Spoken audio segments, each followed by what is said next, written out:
Aleluia, Senhor.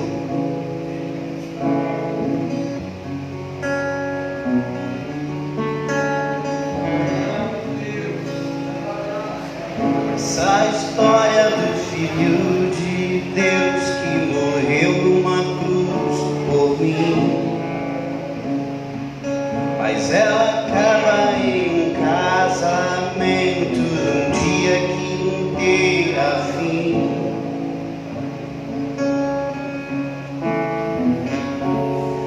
Morte, onde está a vitória? Pois para sempre cantarei santo, santo,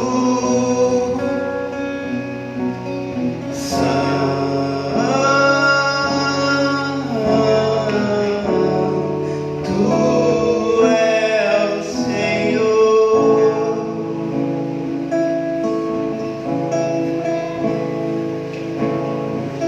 Essa história da noiva de branco espera seu casamento.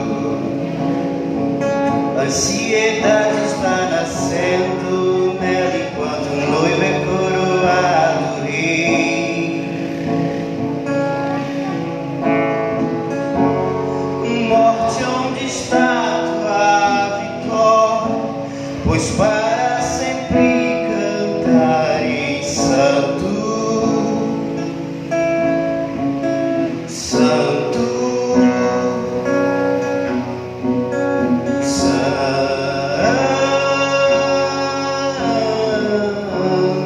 Tu é o Senhor.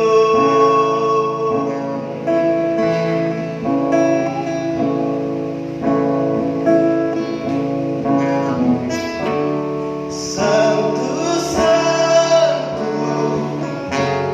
santo, santo, santo é Deus poderoso. Santo, santo, santo, santo, santo, santo é Deus poderoso.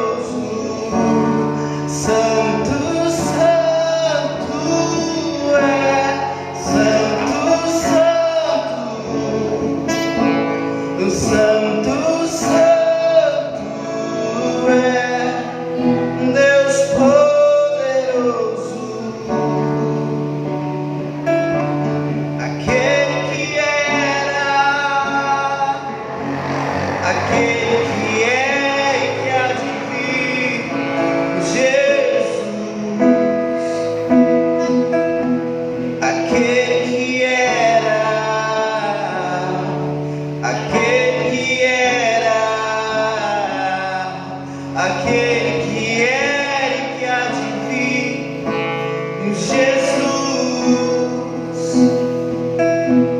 Aquele que era, aquele que era, aquele que é e que há de vir, Yeshua,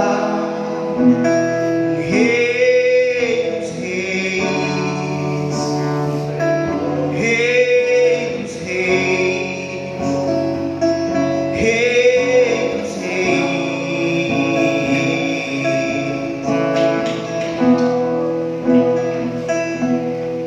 Santo, santo, santo, santo, Tu és santo.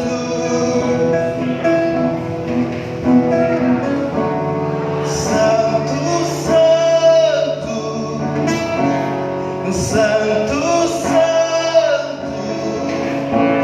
santo, santo, santo é Deus poderoso. Santo, santo é, santo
da noiva que cantará.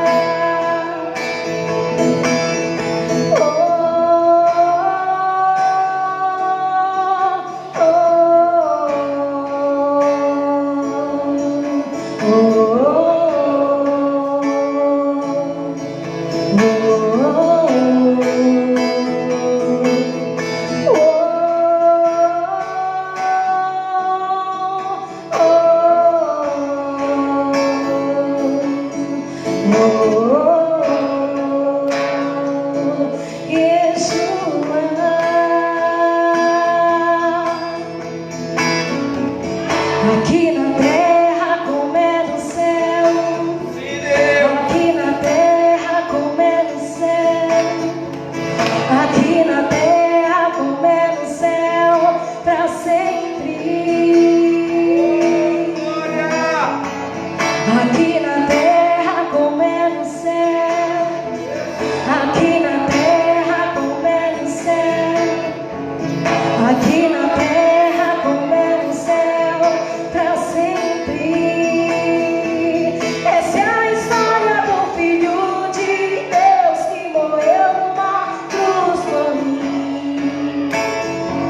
Mas ela acaba em um casamento, um dia que não terá fim.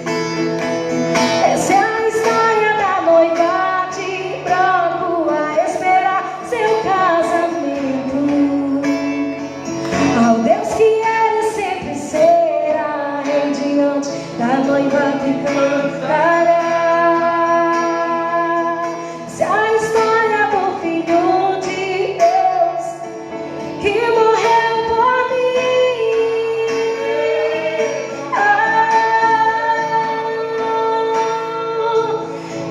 Yeshua,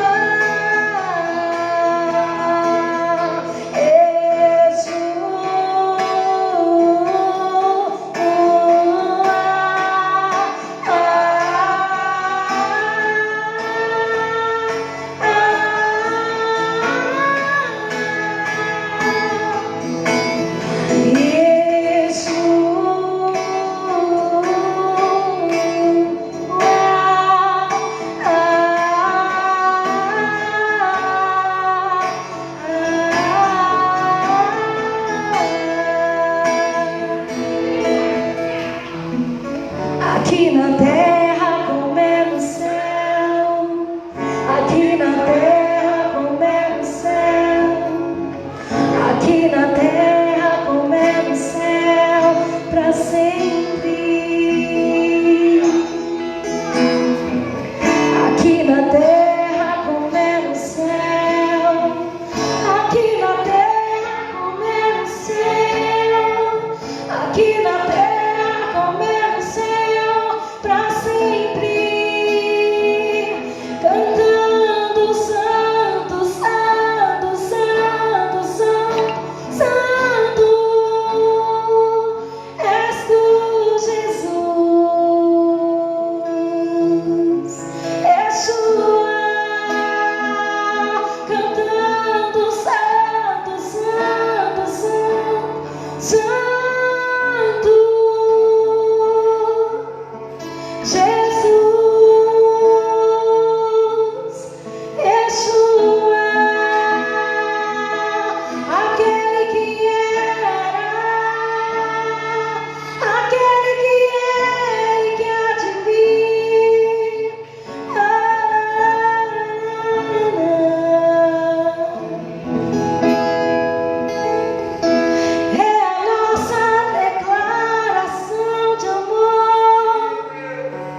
Yeshua.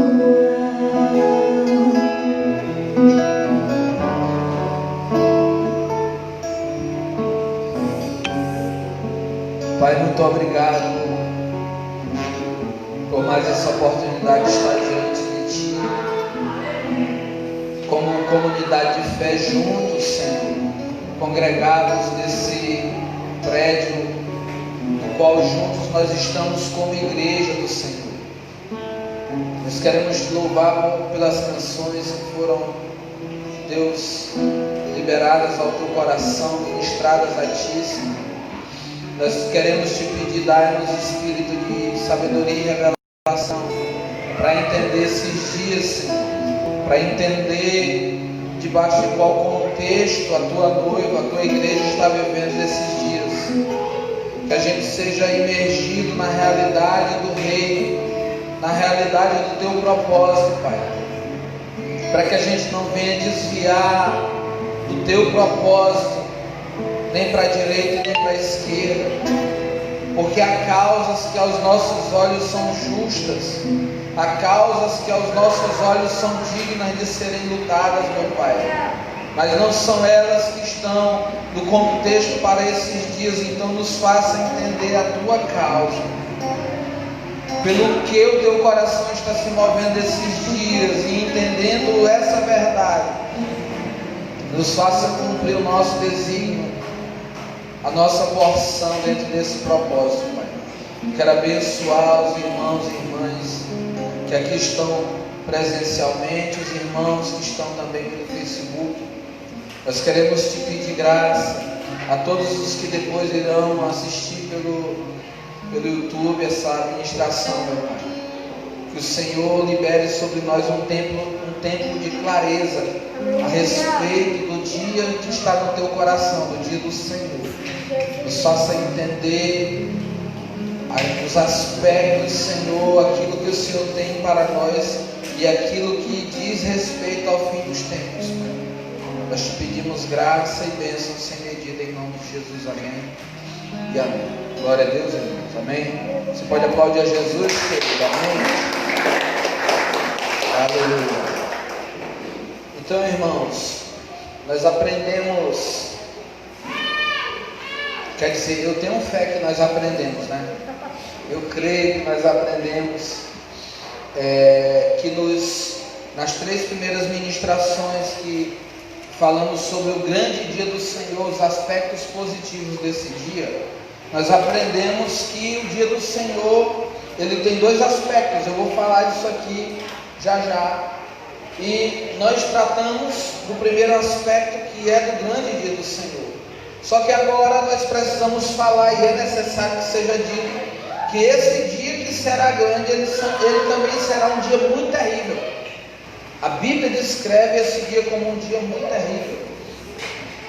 Então nós falaremos sobre tendências, pessoas e eventos negativos do fim. Nós falamos sobre tendências, pessoas e eventos sobre o fim dos tempos, mais positivos. Agora nós iremos falar sobre esses eventos negativos. E a respeito disso nós iremos tratar hoje. Com fé em Deus nós conseguiremos chegar ao final de todos eles, se não já está aqui separado, parte 1 e 2.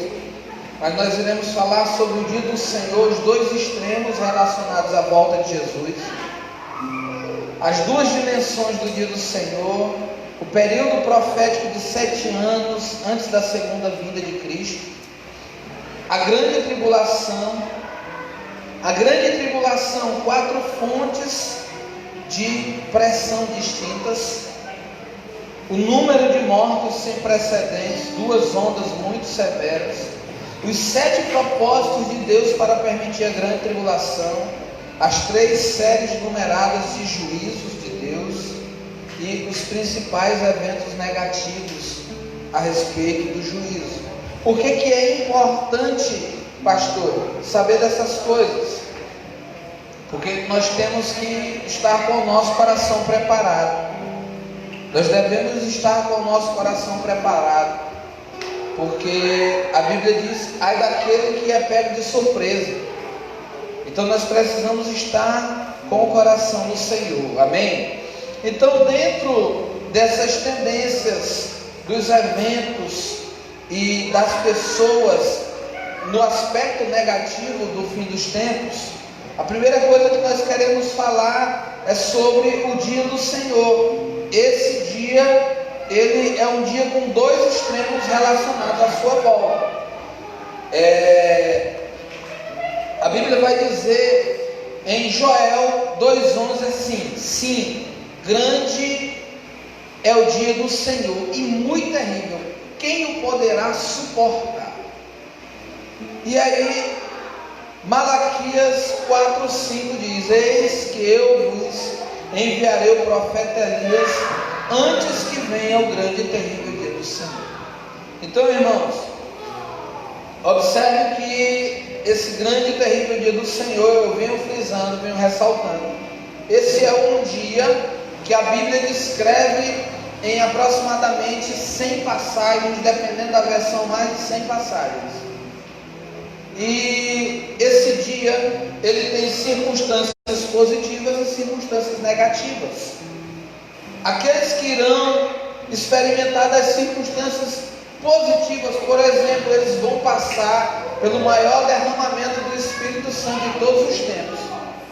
Não é apenas como na igreja em Pentecoste, no início da igreja, não. Agora será um derramar do Espírito sobre toda a carne. E o completar dessa profecia, que está lá em Joel, no capítulo 2, do 28 ao 32. Então, o maior derramamento do Espírito Santo de toda a história ainda está por vir. E ele virá neste tempo que se chama o dia do Senhor. Para este tempo virá um grande derramamento do Espírito. Sobre quem, pastor? Sobre aqueles que são fiéis, sobre aqueles que estão em Cristo Jesus. E sobre quem será esse dia que vai ser muito terrível?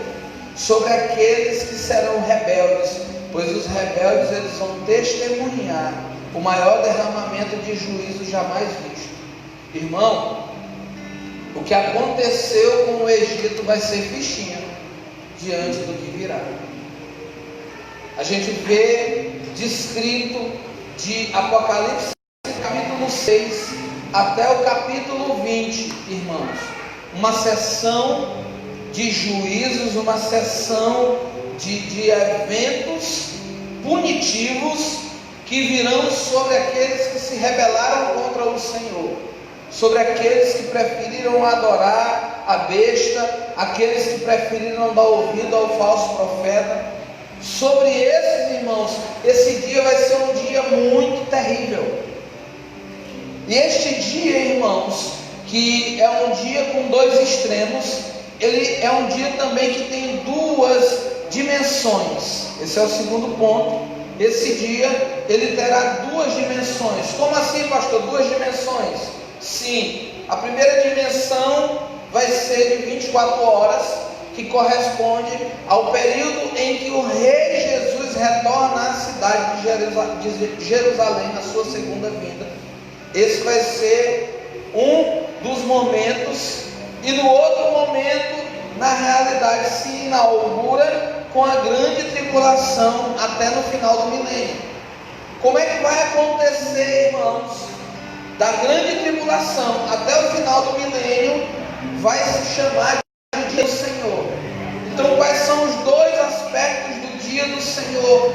Quais serão esses dois aspectos? O primeiro é que o dia do Senhor, ele vai falar de um dia que é estreito, ou seja, está falando de 24 horas em que Jesus voltará para a cidade santa, para a cidade de Jerusalém. Mas fala também de um aspecto mais amplo desse dia. E no aspecto mais amplo desse dia, esse dia se inicia na grande tribulação, estendendo-se por todo o milênio. Estendendo-se por todo o milênio. Então, nós precisamos entender que há uma série de eventos que incluem o juízo de Deus, a última rebelião de Satanás, a purificação dos céus e da terra com o fogo abrasador. Então é algo muito amplo e precisa ser estudado. estudada. A igreja não pode ser ignorante a respeito dessas coisas. Então nós estamos tirando esse tempo para falar com a igreja a respeito de um assunto que é muito importante, acerca da volta do nosso Senhor Jesus. O maior assunto da história da Bíblia é a volta de Jesus, irmão. O maior assunto da humanidade, o maior evento da humanidade é a volta do Senhor. E como estar preparado para esse dia, se a gente não quer falar sobre ele, se a gente não quer ouvir sobre ele, se a gente não quer estudar sobre ele. Então, o livro de Apocalipse, no capítulo 20, no versículo de número 7, diz assim: quando terminarem os mil anos, Satanás será solto da sua prisão e sairá para enganar as nações. 9. As nações marcharão por toda a superfície da terra e cercarão os acampamentos dos santos, a cidade amada. 10. O diabo que as engana foi lançado no lago de fogo ardente com enxofre. Depois vi um grande trono e aquele que nele estava assentado. O outro texto que vai falar a respeito desse dia do Senhor está lá em 2 Pedro, capítulo 3, versículo 13. Nós, porém, segundo a promessa de Deus, esperamos novos céus e nova terra, nos quais habita a justiça. Amém? Então, 2 Pedro 2, versículo 3, 2 Pedro 3, 13, diz que eles aguardavam, diz que todo cristão deve aguardar, irmãos, novos céus e nova terra. E aí agora vá ao livro de Apocalipse, no capítulo 21, no versículo 1, que diz: e vi novo céu e nova terra, pois o primeiro céu e a primeira terra passaram, e o mar já não existe. Então esse dia ele é estreito, porque é um tempo de 24 horas. Esse dia é um dia amplo, porque corresponde, abarca os eventos desde a grande tribulação até o final do milênio, aonde Satanás será derrotado de uma vez por todas. E ainda há algo interessante, irmãos. Se você observar no livro de Gênesis, você vai ver que o dia ele começa ao entardecer. O dia bíblico ele não começa como o nosso dia, que nós temos, deu 5, 6 horas da manhã e diz assim, está começando o dia. O dia bíblico ele começa ao entardecer. Quando começa a escuridão, entra o início da escuridão, é o início do dia, até que amanheça e se torne um dia resplandecente. Irmãos, o interessante é que Deus permite essas coisas como alusão justamente para aquele grande dia. Como é que começa, irmãos, o reinado milenar? O que marca literalmente o retorno do grande rei, irmãos, não é o momento em que ele toca a terra, mas é quando realmente a grande tribulação acontece. No período mais escuro é que esse dia vai começar. Só que a Bíblia nos garante que ao romper da aurora, irmãos, o sol ele vai brilhar. E quando desta vez o sol brilhar, vai ser para nunca mais se pôr, porque esse sol que vai brilhar é um sol mais radiante do que esse sol que nós temos aí, que é o próprio Senhor. A luz que trará a clareza para nós procede do próprio Rei. Amém? Glória a Deus, irmãos. Então o dia do Senhor, irmãos, ele inicia com as trevas antes da luz milenar, inaugurada na segunda vinda de Jesus. Queridos, para falar da vinda de Jesus, é necessário que a gente fale de um período profético chamado de grande tribulação. Esse período profético chamado de grande tribulação, ele compreende um período de 7 anos, que corresponde à última semana de anos que Daniel profetizou. A profecia de Daniel está escrita lá no seu livro, no capítulo 9, no versículo de número 27, se você puder acompanhar aí. Em Daniel, no capítulo 9, no versículo 27, diz assim: ele, o anticristo, fará firme a aliança, ou seja, um tratado de paz, com muitos por uma semana, ou seja, uma semana de anos, 7 anos. Na metade da semana, ou seja, 3 anos e meio, fará cessar o sacrifício e a oferenda de manjares no templo em Jerusalém, rompendo com o tratado. Sobre as asas das abominações virá o assolador, ou seja, ele vai começar uma atividade muito forte, muito dura no seu reinado de poder no período da grande tribulação. Daniel capítulo 9, versículo 27. Então Daniel, ele profetiza nesse último momento aqui, as 7 semanas que faltam, a última semana de anos que faltam se cumprir, os 7 últimos anos. E esses 7 últimos anos compreendem, irmãos, a grande tribulação. Agora, o que a gente precisa entender acerca desses 7 anos? Esses 7 anos, irmãos, o anticristo ele vai fazer uma aliança com Israel, ele vai fazer uma aliança com as nações da terra, ele vai pacificar todo mundo.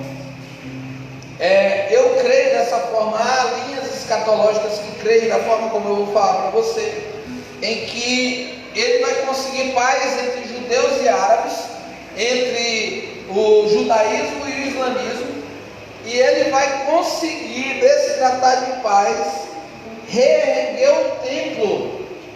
E aí, nesse templo, irmãos, é que dentro desse templo ele vai fazer cessar as ofertas, os sacrifícios, e os 3 últimos anos e meio de terror começam para todo mundo. Agora eu pergunto, os 3 primeiros anos e meio, eles vão ser de paz para quem? Para o ímpio. Essa paz, que vai ser uma paz falsa, essa paz que vai ser decorrente de uma aliança mentirosa, irmãos, é uma paz que ele vai proporcionar. Quem vai proporcionar essa paz é o anticristo. E essa paz, irmão, não vai ser para os crentes, porque para a igreja, para os santos, haverá perseguição.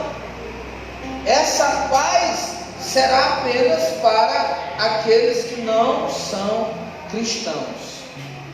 Amém? Preste atenção nisso. Quando o anticristo assumir o poder, irmãos, quando o anticristo fizer essa firme aliança de paz, você pode ter a certeza que a cristandade, ela vai passar por o início das dores. Ninguém sabe quando começa o último período profético de 7 anos. Entretanto, irmãos, nós sabemos quando irá acontecer. Quando é que começa? Nós saberemos quando vai começar, irmãos, a data, o dia, a hora, o momento? Não. Mas você pode ter na certeza que na hora que o anticristo for revelado às nações da terra, que ele fizer o pacto de paz, que as nações, por desejo de paz, entregarem nas mãos do anticristo o governo das suas vidas e dos seus povos, a partir dali marca-se um período de 7 anos do retorno de Jesus. Aí o cronômetro vira. Aí não tem tipo uma ampulhetazinha de terra que você vira e ela começa a contar o tempo. Quando o anticristo se manifestar, aí você pode virar essa ampulheta, aguentar firme 7 anos, porque depois desses 7 anos o nosso rei voltará para buscar os seus. Amém? Glória a Deus. Preste atenção, irmãos. O anticristo firmará uma aliança e ele irá quebrar. O anticristo assinará um acordo, um tratado, irmãos. E a partir do momento que ele romper esse tratado, ele vai começar as suas atividades de profanação do templo e atividade de perseguição dos cristãos. Isso haverá de maneira terrível, de maneira muito dura, de maneira muito perversa. Irmãos, deixa eu falar aqui uma coisa. Talvez você sempre, talvez não, a maioria de nós sempre pensou naquele texto do joio e do trigo como sendo o crente fiel e o crente infiel, né? Entre aspas, é o crente bonzinho, que é o trigo, e o crente malvadão, que é o joio, né? O crente bonzinho e o malvadão. Só que não é, irmãos. Essa parábola, ela não está falando apenas da igreja, mas ela está falando que o Senhor liberou um tipo de pessoa que, como o trigo é capaz de se dobrar, que como o trigo é capaz de se derramar na presença do Senhor, que é capaz de se humilhar na presença do Senhor, mas veio o inimigo e semeou um tipo de pessoa que, como o joio, não se dobra, que como o joio vai permanecer confrontando a vontade de Deus para viver, pensando ele que está vivendo a própria vontade, mas na verdade está fazendo a vontade do maligno. Então perceba, quando é que virá a colheita do joio e do trigo, irmãos? Vai ser separada? Vai ser separada, irmãos? Vai ser junto. Um é separado e colocado no celeiro e outro é destinado ao fogo. Amém? Então, perceba que o nosso Senhor, Ele está preparando todo o cenário para que a sua igreja se torne gloriosa e vencedora. Mas nós precisamos aprender com a didática de Deus. Como é que Deus ensinou a Jesus segundo o livro de Hebreus, irmãos? Quem lembra? O pessoal que está aí também no Facebook, se sabe, coloca aí para os outros irmãos. Como é que Jesus, irmãos, foi ensinado na obediência? A Bíblia diz, sabe como, irmãos? Hebreus 12 diz que Jesus aprendeu a obedecer por aquilo que sofreu. Amém? Mas a gente quer vir para a igreja para parar de... Você vê como esse evangelho é enganoso. Sabe o que a Bíblia diz, irmãos? Que Deus açoita e corrige a todos aqueles que Ele ama. Amém? Ele açoita e corrige a todos aqueles a quem Ele ama. Então, irmãos, aqui no texto, ele sugere algo que eu ainda não tinha parado para pensar dessa forma, mas concordo com a sugestão do estudo. E penso dessa forma. Jesus ele vai dizer no capítulo 24 de Mateus, no versículo 15, diz assim: pois quando vides o abominável da desolação, de quem falou o profeta Daniel no lugar sagrado. Preste atenção. Esse abominável da desolação, ou a abominação da desolação. O que significa isso, irmãos? Nós precisamos entender isso aqui.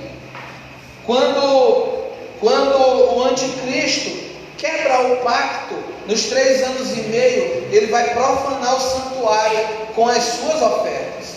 E o que é que ele vai fazer? Segundo o livro de Apocalipse, no capítulo 13, ele vai fazer uma estátua que será colocada no santuário, e essa estátua, foi dado poder para essa estátua falar, e as pessoas iriam de todo mundo adorar essa estátua.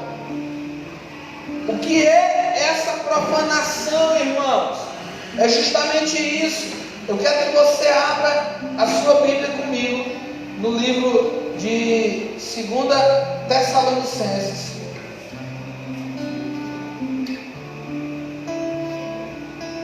Não vai dar tempo do eu abrir aqui. Eu quero ler de forma completa. Cadê todo? Vamos lá, eu faço a leitura aqui. Quando abrir eu releio de forma completa o texto. Amém? Quantos encontraram 2 Tessalonicenses capítulo 2? 2 Tessalonicenses capítulo 2, versículo 3 e 4, diz assim, já na parte final do 3, o homem da iniquidade, o filho da perdição, o anticristo, o qual se opõe e se levanta contra tudo o que se chama Deus ou é objeto de culto, a ponto de assentar-se no santuário de Deus, ostentando-se como se fosse o próprio Deus. Então, o que é que ele entende por abominação da desolação? É o anticristo assentar-se no trono como sendo o próprio Deus e fazer uma imagem de si mesmo, dar fôlego de vida a essa imagem, fazer com que essa imagem seja adorada. E a Bíblia diz que todos aqueles que não tiveram o seu nome escrito no livro da vida vão adorar.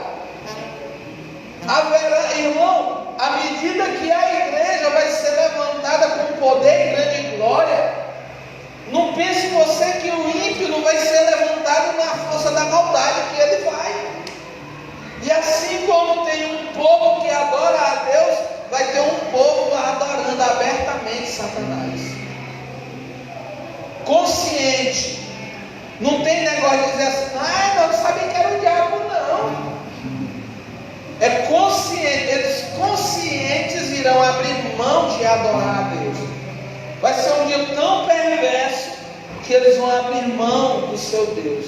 E a Bíblia diz que por causa disso eles serão indesculpáveis. Indesculpáveis. Então, 2 Tessalonicenses 2, 3 e 4 fala sobre isso. Apocalipse, capítulo 13, de 8 a 17 também fala sobre isso. Só que Apocalipse 13, eu vou ler só o versículo 8.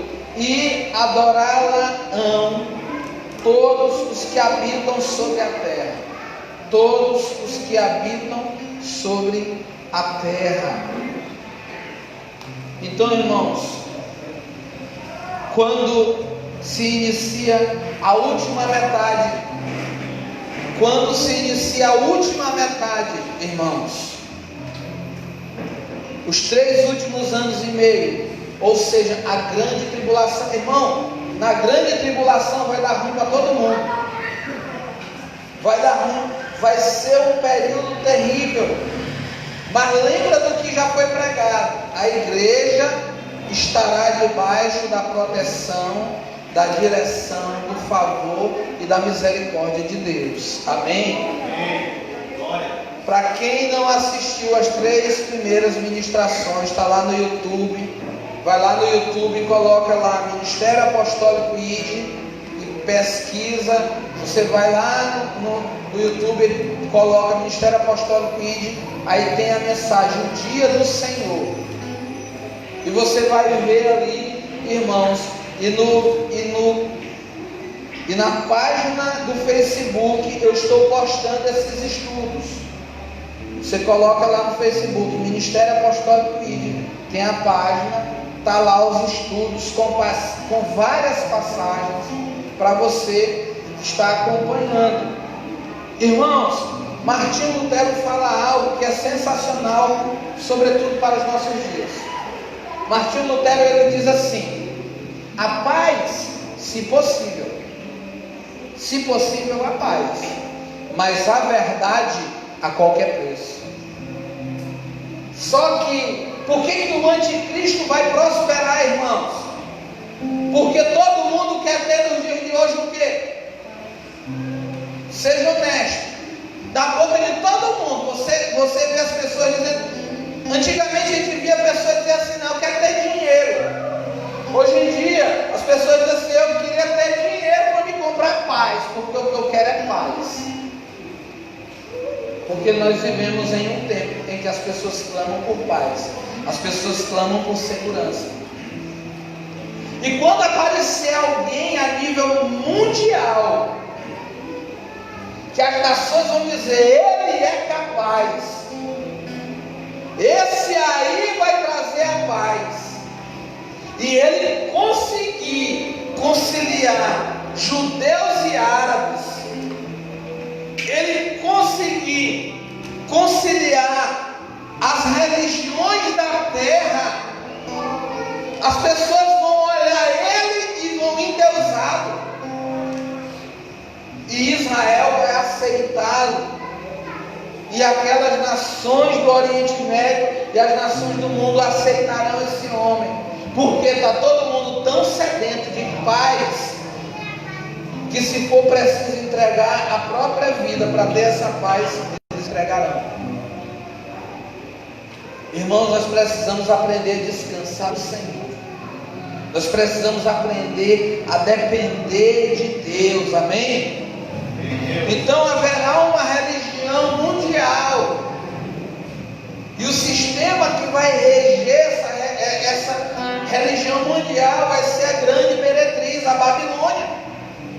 Então, irmãos, o que é a Babilônia? A Babilônia vai ser aquela responsável com o falso profeta por cuidar da religião mundial. Haverá uma religião mundial, e essa religião mundial vai perseguir todos que não aceitarem o anticristo como sendo Deus, porque ele vai se proclamar Deus.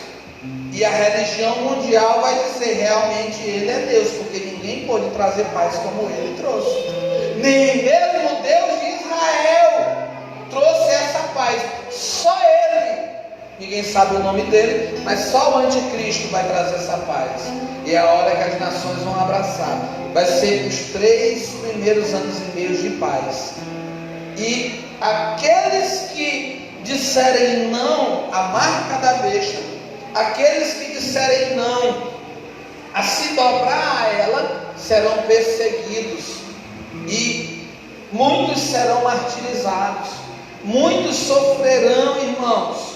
E aí se cumpre o que já foi declarado em Mateus, no capítulo 24, no versículo 9: então sereis atribulados e vos matarão, sereis odiados de todas as nações por causa do meu nome.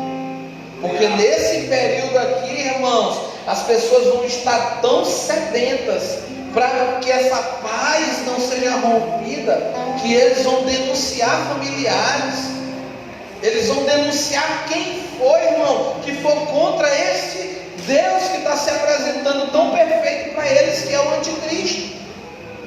Então esses 3 primeiros anos e meio, irmão, vai ser muito bom para o ímpio, para aquele que vive a falsa religião, para aquele, irmão, vai ser fácil, sabe para quem? Abraçar o anticristo.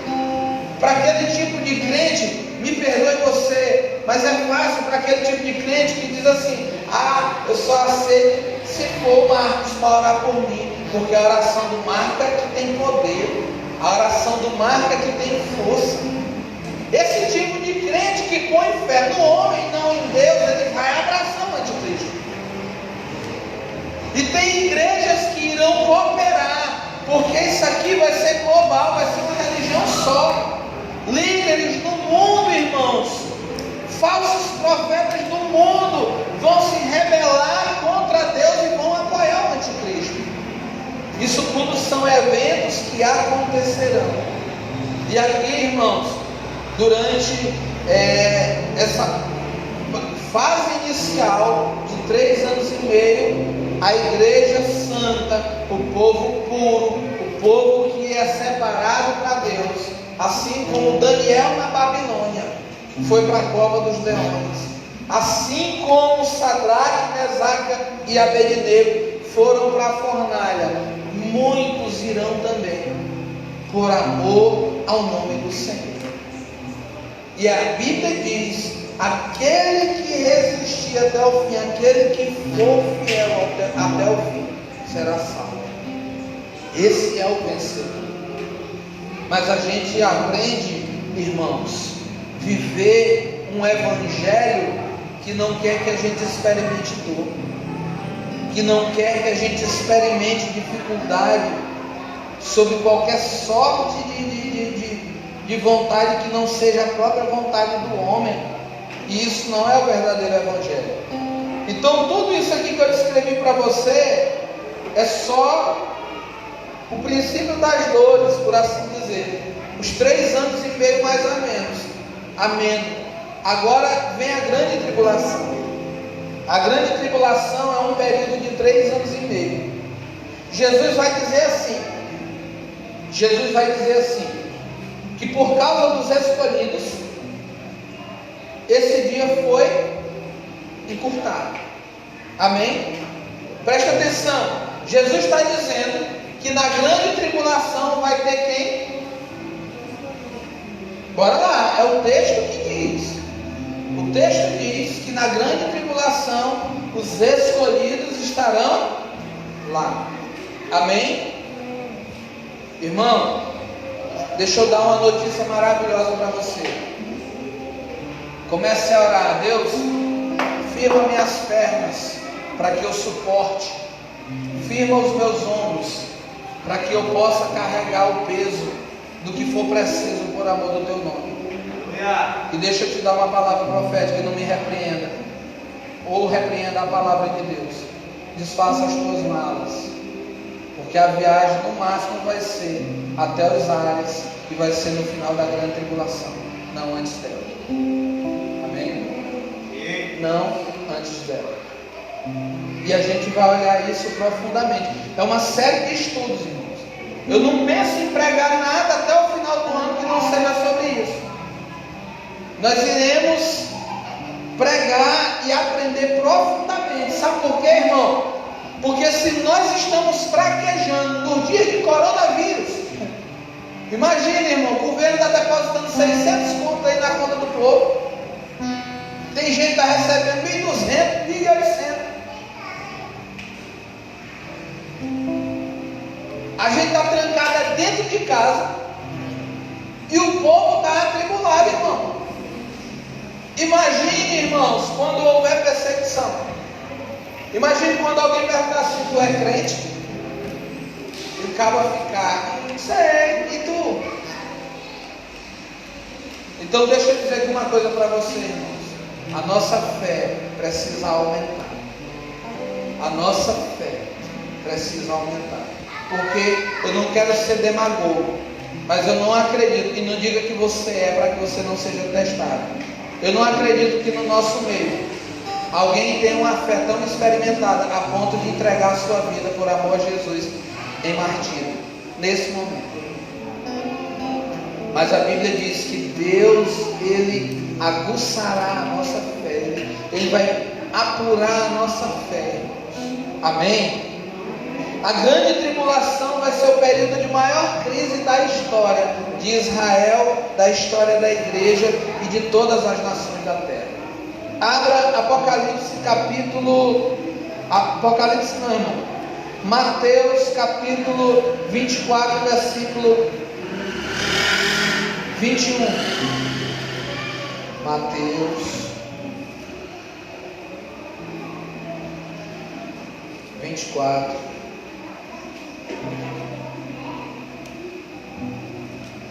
21. Lembrando aos irmãos, eu já comecei a falar sobre o arrebatamento da igreja.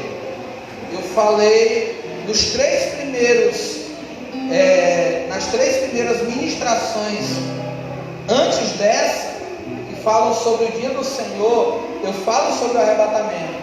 Porém, a gente vai separar um dia para falar mais especificamente sobre esse dia. Vai chegar a hora, mas nós estamos introduzindo e caminhando no assunto. Versículo 21 de Mateus 24. Porque nesse dia haverá grande tribulação, como nunca houve desde o princípio do mundo até agora, e nunca jamais haverá. Não tivesse aqueles dias sido abreviados, encurtados, diminuídos, ninguém seria salvo. Mas por causa dos escolhidos, tais dias serão abreviados. Amém? Quando você conversar com alguns irmãos, e a gente respeita o entendimento deles, nós respeitamos as interpretações de cada um.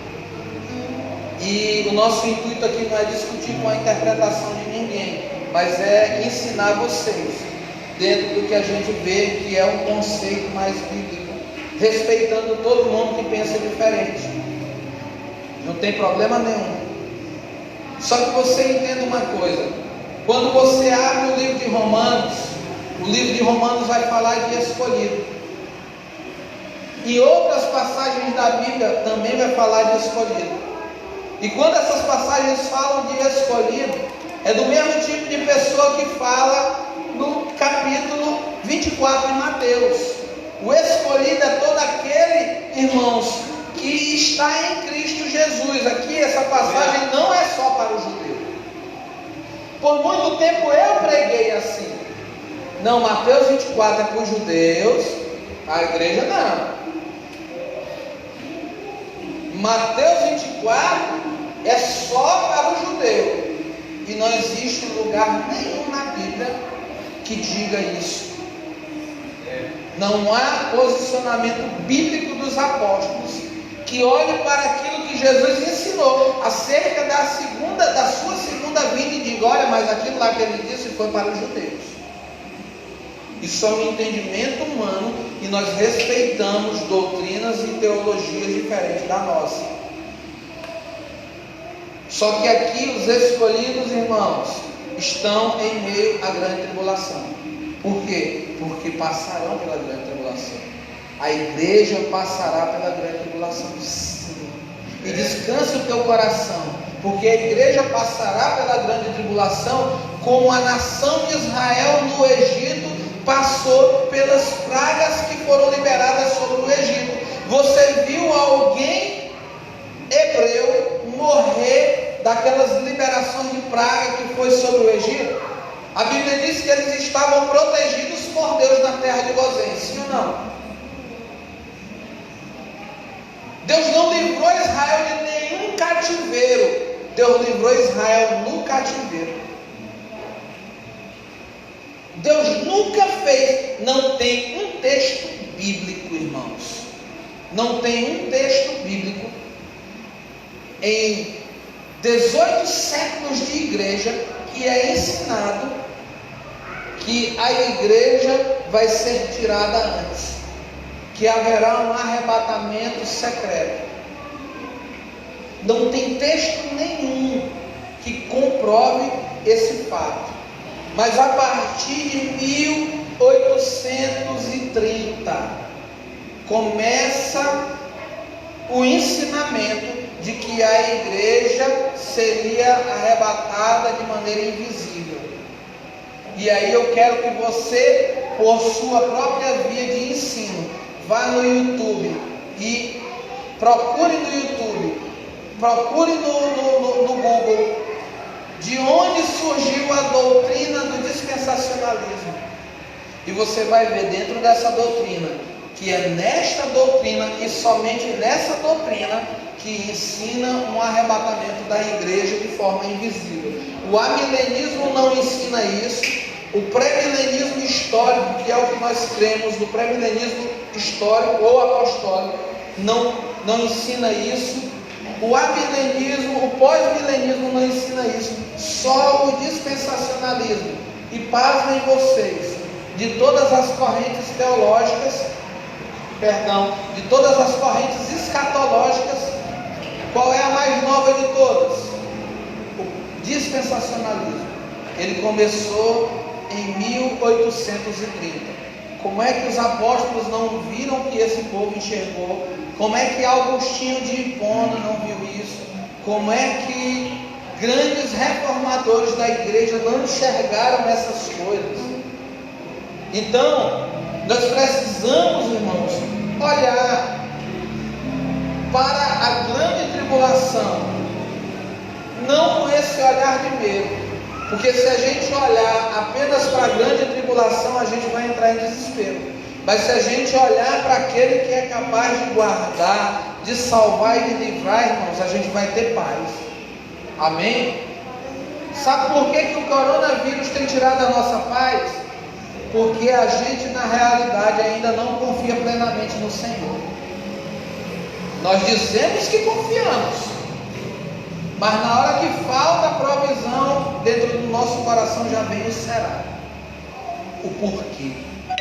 E nós não aprendemos a esperar no Senhor. Então, irmãos, haverá tribulação proveniente do anticristo sobre os santos, pois esses recusarão adorá-lo. Apocalipse 12:12, Apocalipse 13:4 e 8. As nações da terra sofrerão invasões militares pelo império mundial maligno do anticristo. Apocalipse 13 todo. Haverá tribulação proveniente dos juízos de Deus sobre o império, o julgamento de Deus sobre o anticristo e sobre aqueles que se rebelaram contra Deus. 7 selos, 7 trombetas e 7 cálices da ira. Todos esses eventos, eles se darão nos 3 últimos anos e meio. Os 3 últimos anos e meio, que se chama a grande tribulação. A grande tribulação, irmãos, ela é ensinada e descrita de 8 formas diferentes, mas também é a grande tribulação. A grande tribulação, ela é ensinada como sendo 42 meses. Apocalipse 11:2, 13:5. Apocalipse 11:3 chama a grande tribulação de 1260 dias, tempos e metade de tempo. Apocalipse capítulo 12, versículo 14, Daniel 7:25, Daniel 12:7. Por que eu não estou lendo tudo isso? Porque vai estar gravado e eu vou colocar esse estudo completo no Facebook da igreja, amém? Vou colocar também no grupo da igreja. Os irmãos que estão aqui, que estão nos visitando, se quiserem um estudo, nos procure, a gente vai mandar para você também o estudo, viu? Nosso intuito é que você leia por você mesmo. Quem tem que convencer vocês do que eu estou falando é o Espírito de Deus e as Escrituras.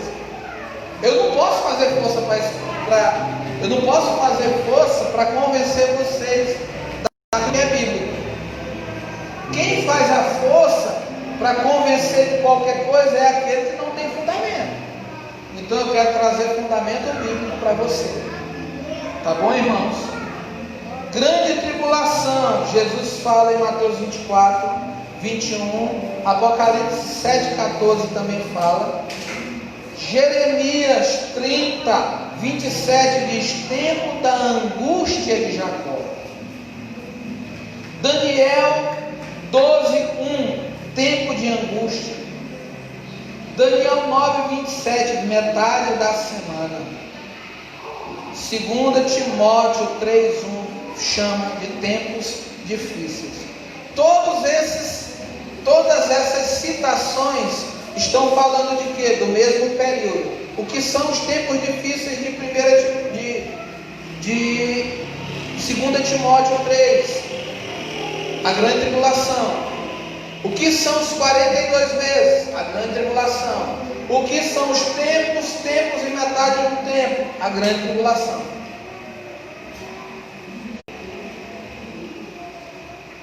O apóstolo João menciona sobre a grande tribulação no livro de Apocalipse. Isso é lógico, né? O livro de Apocalipse vai tratar do fim. Ele vai dizer assim, no versículo 13 e 14. Observa aí, irmãos. Esse texto vale a pena você abrir ele comigo. Amém?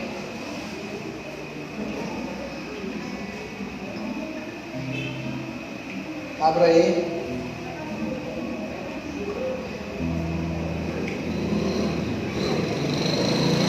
Apocalipse 7, 13 e 14.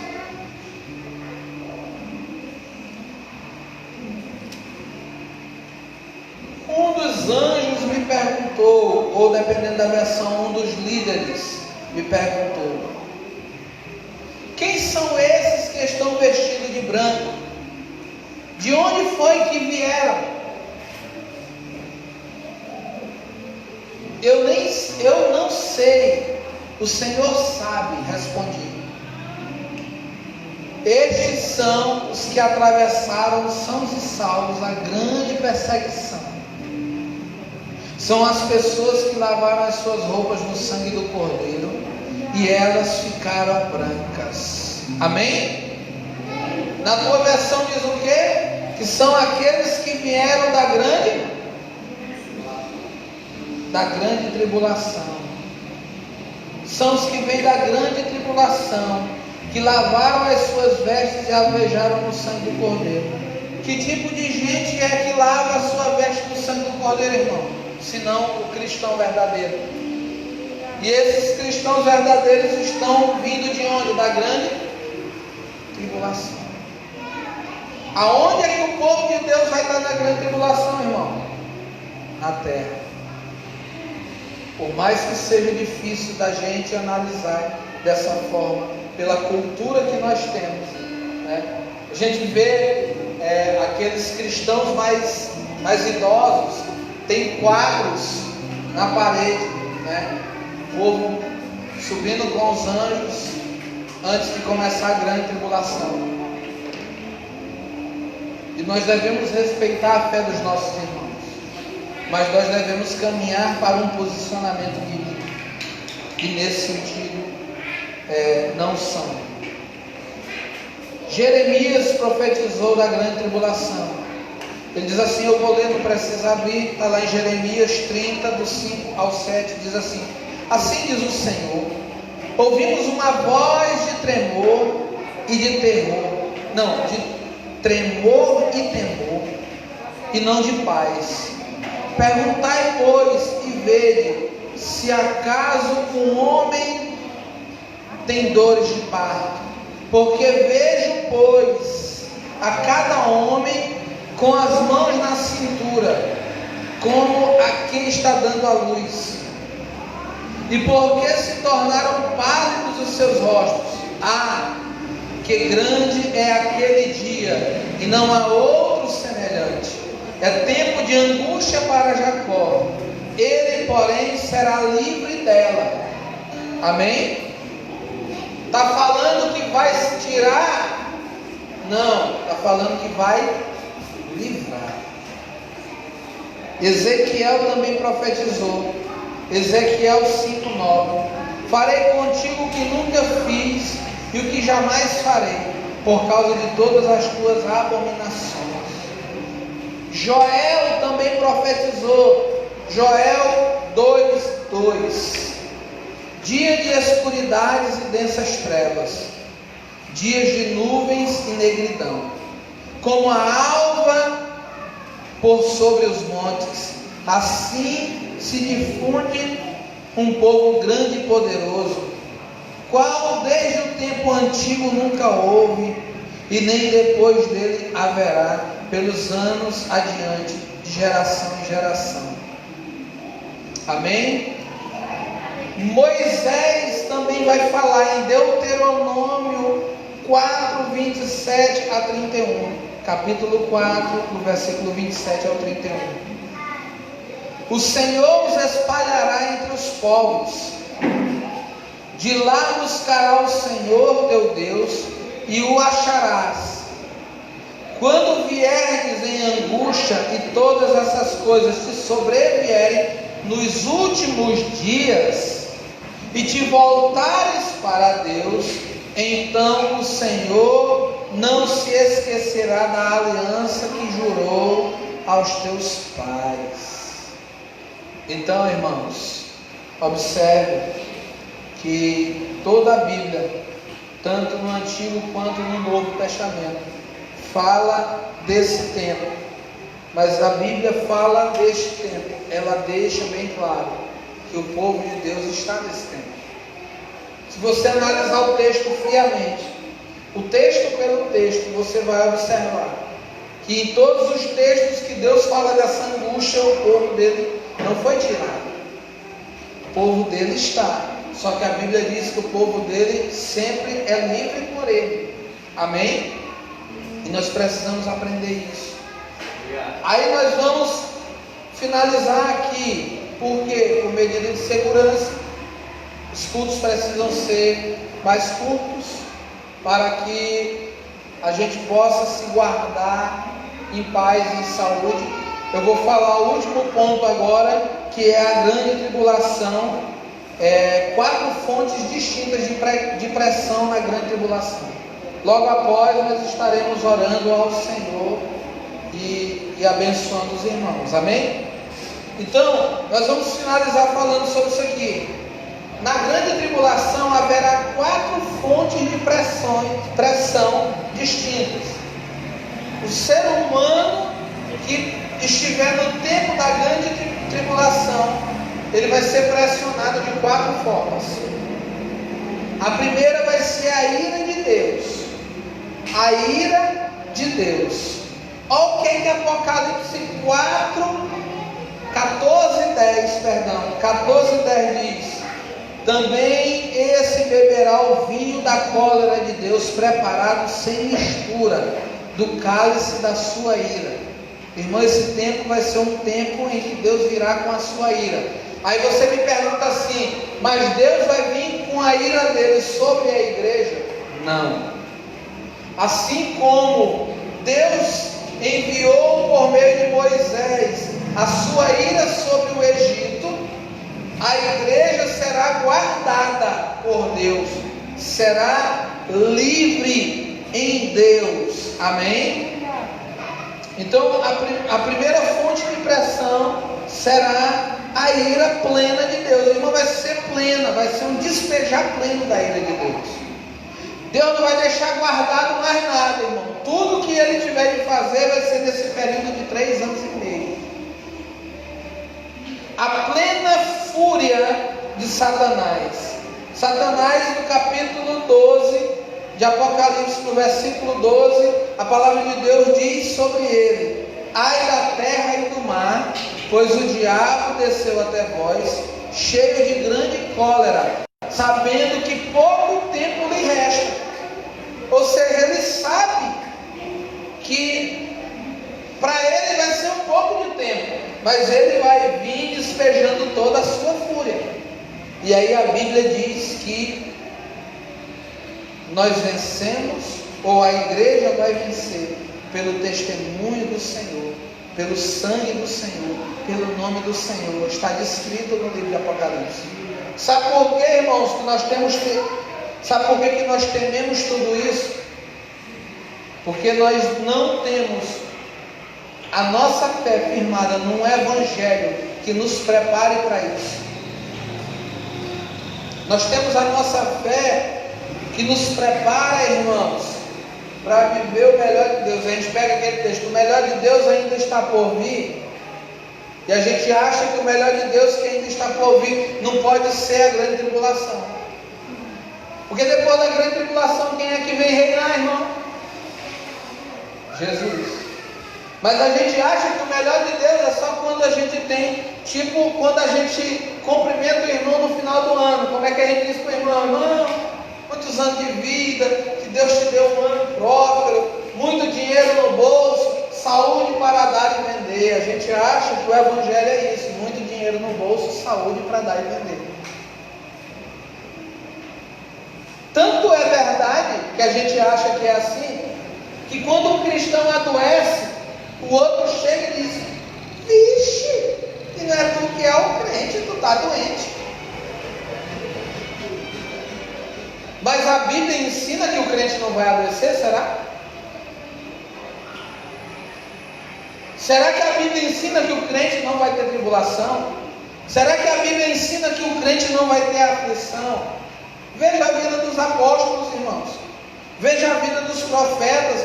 Veja a vida, irmãos, daqueles irmãos que foram martirizados no início da igreja, queridos. A gente aqui vive um conto de fadas, irmão. E a gente chama essas fábulas que nos ensinaram de evangelho.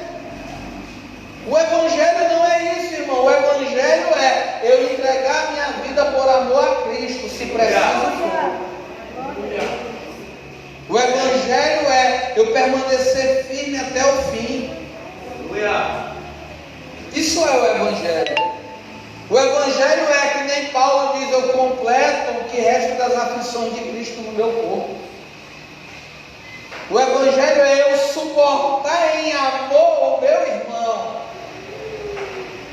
Sabe, o Evangelho é eu amar as nações da terra a ponto de doar a minha vida para que essas nações conheçam o Evangelho. Aleluia. Paulo disse: quisera eu trocar a minha salvação, eu preferia perder a minha salvação, mas ver os meus irmãos judeus vendo que Jesus é o Messias. Glória. Evangelho é quando a gente é capaz de entrar em uma postura de renúncia tal qual o nosso Senhor. A Bíblia diz que Jesus mesmo sendo Deus, não teve por usurpação o ser igual a Deus. O anticristo é o contrário de Cristo. Cristo sendo Deus, não teve por usurpação ser igual a Deus. Agora o anticristo não é Deus, e aí ele chega no santuário e ele diz assim: agora me adorem porque eu sou Deus. Tem muito cristão que caminha muito mais movida num sentimento anticristão do que num sentimento cristão. E a gente tem que ter cuidado com isso. Vou te dar um exemplo. Quando o diabo levou Jesus lá para o cume do monte, quem levou Jesus para o cume do monte foi o diabo. Quando ele chegou no cume do monte, o que foi que o diabo ofereceu para Jesus, irmão? Vamos lá, gente, vocês sabem da história. Estão querendo dar de João sem braço aí. Ele prometeu o quê? Os reinos, ele prometeu fama, ele prometeu riqueza, ele prometeu tudo isso, sim ou não? E no monte, Jesus aceitou ou recusou essas coisas? Recusou. Aí os crentes de hoje sobem o monte para quê? Senhor, faz o meu CD bombar, eu quero ter um nome, eu quero ser famoso, eu quero ter dinheiro, eu quero ter riqueza, Senhor. Irmão, deixa eu te falar aqui uma coisa. Talvez você nunca falou, mas já pensou. Eu já ouvi cristãos falando. Talvez você nunca falou, mas já pensou. E isso vai te ajudar também. Às vezes a gente diz assim: eu não ajudo na igreja porque eu não tenho nada. Irmão, se você não ajuda hoje, que não tem nada, que dirá quando você tiver alguma coisa? Porque se do seu nada você não pode contribuir com a tua própria vida, como diz o outro, avalie quando você tiver algo. Nós precisamos parar para pensar nisso. Porque, irmão, deixa eu te dizer aqui uma coisa. Talvez você diga assim: eu não posso ajudar na igreja porque eu só tenho 20 reais. Mas você pode pegar 20 reais, principalmente num período desse de pandemia, comprar alguma coisa e chegar na casa de um vizinho, de alguém que você sabe que não tem nadinha. 20 reais de qualquer coisa para quem não tem nada já é muito. Mas a gente espera ter para fazer. Eu não acredito em quem faz só depois que tem. Eu não acredito. Se você acha que você vai fazer só depois que você tiver, você não vai fazer. Eu creio em uma geração que vai começar a fazer sem ter, e Deus vai dar porque ela já está fazendo. Aleluia. Amém? Amém, Deus. Eu creio no tipo de gente assim, no tipo de povo assim, que ele já está fazendo. E Deus olha que ele está fazendo e diz: eu posso contar com ele. Aí tem outro, não é o caso do Marco, não. O Marco está pedindo dinheiro para começar a ajudar na obra. E ele pede dinheiro e Deus nunca dá. Por quê? Porque para começar a ajudar na obra, simplesmente ele pode falar de Jesus.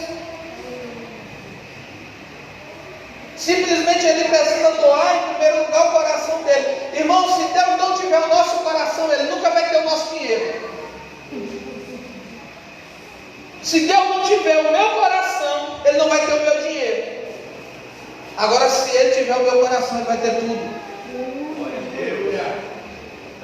Nós precisamos analisar isso, irmão. Então, voltando aqui, fecha o parênteses, deixa eu voltar para cá. Falamos da plena fúria, a plena ira de Deus como fonte de pressão, a plena fúria de Satanás como fonte de pressão, a plenitude do pecado do homem. Irmão, o homem vai ficar ruim. O homem já não é bom, o homem já não presta. O ser humano já é atribulado. Agora imagine esse ser humano. Nesse tempo, irmão, ele vai ficar desumano totalmente. Vai ser um tempo terrível, irmão. As piores atrocidades, as maiores atitudes malignas e perversas que os seres humanos vão poder manifestar, vai ser nesse tempo, irmãos. Apocalipse 9:21 diz: nem ainda se arrependem dos seus assassinatos, nem das suas feitiçarias, nem das suas prostituições e nem dos seus furtos. Nesse tempo será um tempo de homicídios, será um tempo de feitiçaria, de imoralidade, de prostituição, de devassidão demoníaca, de furto, irmão. Esse tempo vai ser um tempo terrível. Ei, mas esse tempo vai ser um tempo terrível não para a igreja. Amém? Que às vezes você ouve eu falando isso e fica dizendo assim: ei, meu Deus, estou lascado. Não, irmão. Se você é a igreja do Senhor, quem vai nos guardar é o próprio Deus. Amém? A plenitude das convulsões da criação. Essa vai ser a última fonte de pressão. A ira de Deus, a fúria de Satanás, o homem chegando na plenitude da sua maldade, do seu pecado, e a terra convulsionando. A Bíblia diz que a terra, irmãos, ela tem ardente expectativa pela manifestação dos filhos de Deus. E imagina assim, em toda a história da humanidade, nesses 3 últimos anos e meio, vai acontecer de maneira mais intensa. De maneira mais intensa. Então, sobre o que nós falamos até agora, irmãos? Nós falamos sobre as 4 fontes de pressão na grande tribulação. Falamos sobre a grande tribulação. Falamos sobre as 2 dimensões do dia do Senhor. Falamos sobre o dia do Senhor e os 2 extremos relacionados a ele. E falamos também sobre o período profético de 7 anos da sua segunda vinda. No próximo culto, na terça-feira, você não pode faltar. Nós iremos finalizar esse primeiro estudo sobre essa primeira parte, sobre os eventos negativos acerca do fim dos tempos. Nós iremos falar sobre as mortes que irão acontecer nesse período, os 7 propósitos de Deus para permitir a grande tribulação, as 3 séries numeradas de ser os principais eventos negativos. Tudo isso aqui na primeira parte do estudo. Próximo domingo, fé em Deus, a gente fecha e já vai prosseguir. No próximo domingo eu já vou falar de qual tema nós iremos dar continuidade acerca deste tema que é o fim dos tempos, desse tema que é o dia do Senhor. Amém? Ok, irmãos? Glória a Deus. Quero pedir aos amados que se coloquem de pé para a gente orar ao Senhor nesse momento. Senhor, eu quero pedir pela minha vida, pela vida dos meus irmãos, fortaleça a nossa fé.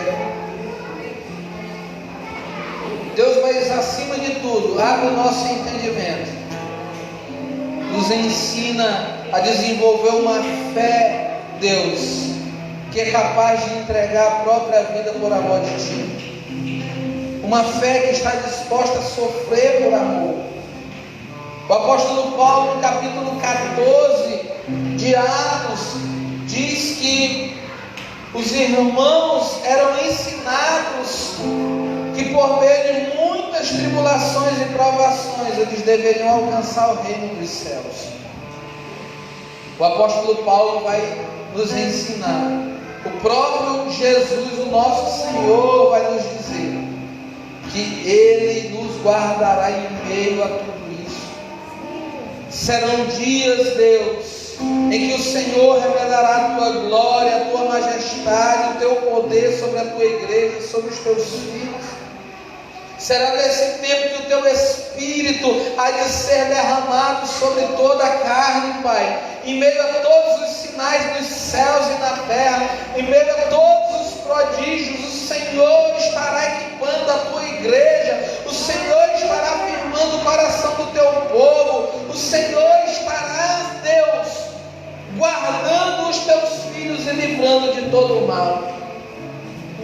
Senhor, Deus, há de nos sustentar, nos guiar, nos guardar, Pai. Eu oro abençoando os meus irmãos que estão aqui, os irmãos que estão pelo Facebook, os que depois irão ver essa ministração pelo YouTube. Quero te pedir, dá-nos graça, entendimento, Pai. Esses são dias, Senhor, nos ensina, nos revela aquilo que o Senhor quer fazer, Pai. Nos revela aquilo que o Senhor quer fazer. Nós queremos concordar. O Espírito e a noiva, eles vêm, Senhor. Nós queremos concordar. O Espírito dentro de nós está clamando para que Jesus volte. E nós, como noiva, igreja do Senhor, devemos dizer: vem. Ora vem, Senhor Jesus. Maranata, ora vem, Senhor Jesus. Ora vem, Senhor Jesus. Sim, Deus. Nós clamamos, Senhor, a tua volta. Nós clamamos, Senhor, a tua volta. Nós te pedimos: venha, Senhor. Venha. Nós queremos nos reunir contigo nos ares da tua volta, Jesus. Nós queremos ser fortalecidos na nossa fé por amor a ti, meu Pai. O nosso desejo é de viver a tua vontade, a tua verdade, Pai. Produza o caráter necessário em nós, a firmeza necessária em nós, a fé necessária em nós, Senhor. O desejo por viver a tua verdade. Deus estabelece aquilo que é necessário, Senhor, para que a tua igreja resplandeça a face de Cristo sobre a vida, sobre o caráter, sobre as atitudes, Senhor. Que toda a dimensão da tua igreja, Pai, venha falar, venha resplandecer a Cristo Jesus. Nós dizemos: ora vem, Senhor. Nos capacita, Jesus. Nos capacita a viver por ti. Nos capacita a morrer se necessário for por ti, Jesus. Porque assim foi com a igreja do primeiro século. Assim foi com os hebreus no Antigo Testamento, Senhor. Daniel não pediu para ser livre, Deus, da cova dos leões. Os amigos de Daniel não pediram para ser livres, Senhor, da fornalha. Mas o Senhor, que é Deus de livramento, operou tamanha salvação na vida daqueles homens. Foi o Senhor que tirou Israel com o braço forte do Egito. Foi o Senhor que protegeu a tua igreja enquanto Roma perseguia. Foi o Senhor que livrou Paulo da mão dos seus perseguidores, quantas e quantas vezes, até um dia do seu martírio. Quantos apóstolos não viveram e foram martirizados por amor a ti? De sorte que só João, o apóstolo amado que escreveu de Apocalipse, só ele não foi martirizado, Pai. Mas não porque não tentassem isso contra ele, mas porque a tua boa mão não permitiu o seu martírio. Nós cremos, Senhor, que a nossa vida é tua. Nos ensina a viver para a tua glória, Jesus. Arranca de nós toda superficialidade, arranca de nós todo medo, arranca de nós, Senhor, o sentimento de escape, arranca de nós o desejo de viver algo que não foi prometido na palavra, o desejo de viver algo que nenhum Deus dos homens da Bíblia, Senhor, nenhum Deus, foram livres, Pai, foram arrancados, Deus, para não sofrer algo, mas eles foram guardados em meio ao sofrimento.